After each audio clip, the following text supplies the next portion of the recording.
నరేంద్ర మోదీ స్టేడియంలో Indian premier league 17వ season రసవత్తరంగా సాగుతున్న తరుణంలో గ్యాలరీలో ఉన్న ఫ్యాన్స్ మధ్య ఘర్షణ జరిగింది. ఒకరిపై ఒకరు పిడిగుద్దులు గుద్దుకున్నారు. ముంబై, గుజరాత్ ఫ్యాన్స్ మధ్య గొడవ జరిగినట్లు సమాచారం.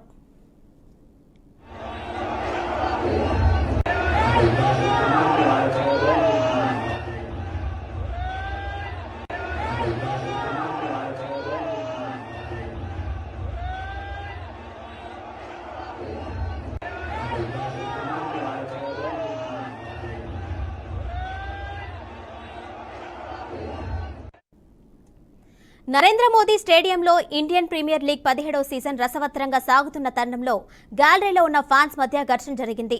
ఒకరిపై ఒకరు పిడిగుద్దులు గుద్దుకున్నారు. ముంబై, గుజరాత్ ఫ్యాన్స్ మధ్య గొడవ జరిగినట్లు సమాచారం.